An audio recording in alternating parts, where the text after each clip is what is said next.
Namaste, खुश रहो बिटिया. My name is JVN Sachin Pratap Singh, Faculty of Education and Methodology, Department of Journalism. Program name BA Journalism, third semester. Course name Media, Law and Ethics. Session name fundamental rights. अब ये fundamental rights की आपकी third class है. ठीक है, तो इससे पहले व्हाट इज फंडामेंटल के बारे में जान चुके हैं आप. सेकंड क्लास में हमने राइट टू इक्वलिटी और राइट टू फ्रीडम के बारे में बात कर चुके हैं. अब हमारा नेक्स्ट है राइट अगेंस्ट एक्सप्लोशन, मतलब शोषण विरुद्ध अधिकार. ठीक है, the right against explosion prohibits all form of forced labor, child labor, and trafficking of human beings. Children under age of 14 are not allowed to work. Okay, कि आप किसी से जबरदस्ती लेबर नहीं करा सकते, चाइल्ड लेबर नहीं कर सकते, ट्रैफिकिंग ऑफ ह्यूमन नहीं कर सकते, और 14 साल से कम के बच्चों से काम नहीं किया जा सकता, करवाया जा सकता. तो इसमें क्या होता है कि जो भारत के नागरिक हैं उनको हम खरीद और बेच नहीं सकते. ठीक है, संविधान के अनुसार, कॉन्स्टिट्यूशन के अनुसार मनुष्यों के क्रय विक्रय, मतलब उनको खरीदा और बेचा नहीं जा सकता है. ठीक है, बेकार तथा किसी अन्य प्रकार से जबरदस्ती लिया गया श्रम, मतलब आप किसी से जबरदस्ती आप काम नहीं करा सकते. ठीक है, जैसे पहले होता था, जब आपने ओल्ड मूवीज देखी होंगी, तो उसमें होता था ना कि उसके किसी के फादर ने कर्ज लिया साहूकार से या किसी अच्छे व्यक्ति से, बड़े व्यक्ति से, तो वो जिंदगी भर उसको भी अपने घर में नौकर रखता था और वो उसके महीने उसके बेटे को भी, और उसको ऐसे चली आती थी बंधुआ मजदूर. ठीक है, तो वो बंधुआ मजदूरी भी बंद हो चुकी है कि पीढ़ी दर पीढ़ी किसी को नौकर नहीं रखा जा सकता है, और ना ही किसी से जबरदस्ती आप कोई जबरदस्ती काम करा सकते हैं. और 14 साल से, और कॉन्स्टिट्यूशन में भी बताया गया है 14 ईयर, 14 साल से जो कम वाले जो बच्चे हैं, लड़के हैं, या फिर 14 साल से कम लड़का हो या लड़की हो, ठीक है, उनको कारखानों में जॉब नहीं दे सकते, नहीं रख सकते उनसे, उनको खानों में, ठीक है, उनको, और ऐसी जगह उनको नौकरी पे नहीं लगाया जा सकता जहाँ पे कोई प्रॉब्लम हो, ज़्यादा प्रॉब्लम हो. ठीक है, तो ये शोषण विरुद्ध अधिकार, राइट अगेंस्ट एक्सप्लोशन है. अब नेक्स्ट है आपका right to freedom to religion में धार्मिक स्वतंत्रता का अधिकार. The right of freedom of religion include freedom of conscience and free profession, parties, and propagation of regional freedom to manage religious affairs, freedom from taxes, and freedom of religious interaction in certain educational institution. Okay, अब धार्मिक स्वतंत्रता के अधिकार के बारे में बात करते हैं हम लोग. संविधान के द्वारा भारत एक धर्मनिरपेक्ष राज्य है, मतलब यहाँ पे सभी धर्म को मानने वाले लोग रहते हैं. ठीक है, धर्म के अकॉर्डिंग इस देश को नहीं बनाया गया है. आर्टिकल 25, 26 एंड 28 में धार्मिक स्वतंत्रता के अधिकार को बताया गया है. आर्टिकल 25, 26, 27 और 28 में राइट टू फ्रीडम रिलीजियस के बारे में ओपनली बताया गया है.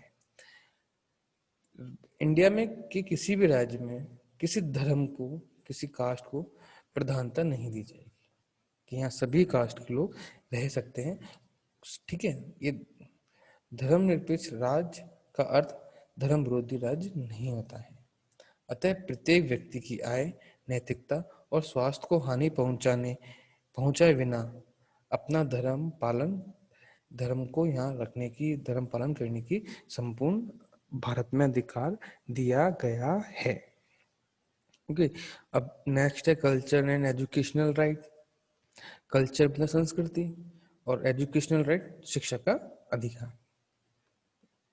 ओके, तो right, the culture and educational right previews the right of any section of citizen to converse their culture, language, or script, and right to minorities to establish and administer educational institute of their choice.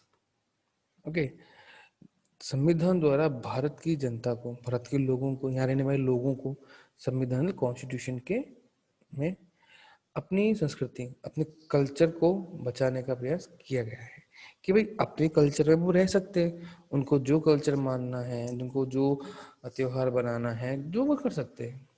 जो अल्पसंख्यक की होते हैं, जो अल्पसंख्यक होते हैं, ठीक है, ठीक है, कि शिक्षा और संस्कृति के संबंध के हितों की रक्षा की व्यवस्था की गई है। जो जो जिनकी मतलब ऐसी कुछ लोग हैं जिनकी पॉपुलेशन कम है, वो कम है इंडिया में, तो उनकी शिक्षा और संस्कृति के संबंध के हितों की रक्षा की व्यवस्था की गई है कि ये लोग अपने धर्म से ना मतलब ना हटें, ठीक है, अपनी जॉब भी कर सके, अपनी संस्कृति को बचा के रख सकें, ठीक है। यह भी बताया गया कि नागरिकों के किसी भी समूह को जो भारत या उसके इंडिया या किसी भी इंडिया में किसी भी एरिया में रहता है, अपनी भाषा, अपनी लैंग्वेज, लिपि और संस्कृति को वो सुरक्षित रखने का उसका अधिकार है।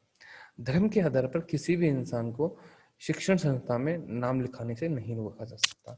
अगर आपका धर्म कुछ और है, कास्ट कुछ और है, तो ऐसा नहीं कि आप किसी एजुकेशनल इंस्टीट्यूट में नहीं जा सकते, कि आपको रोका जाएगा नहीं आप यहाँ नहीं पढ़ सकते, नहीं आप यहाँ नहीं रह सकते।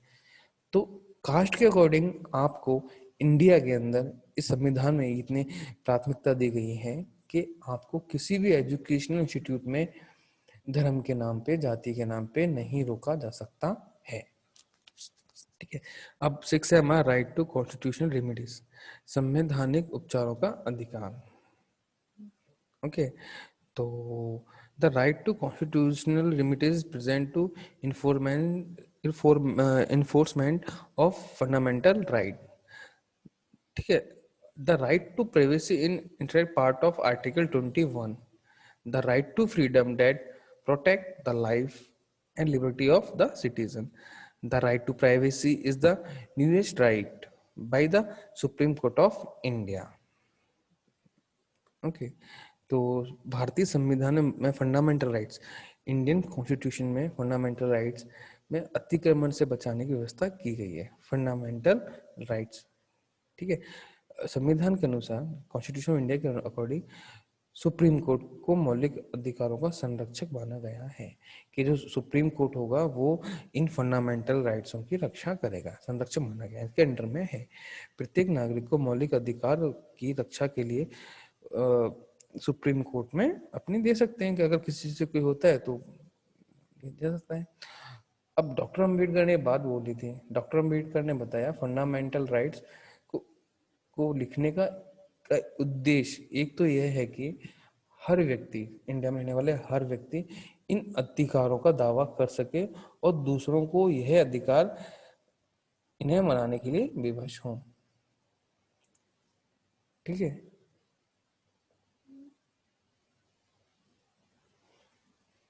धन्यवाद, आपको ये सेशन समझ में आया होगा, और अगर आपको फंडामेंटल राइट्स से रिलेटेड कोई भी प्रॉब्लम है या आपको नहीं समझ में आया हो तो हम गूगल मीट पे आप सबके साथ दोबारा डिस्कस करेंगे। तो गूगल मीट पे हम इस टॉपिक में जो जो प्रॉब्लम है आपको वो क्लियर कर सकते हैं। Thank you.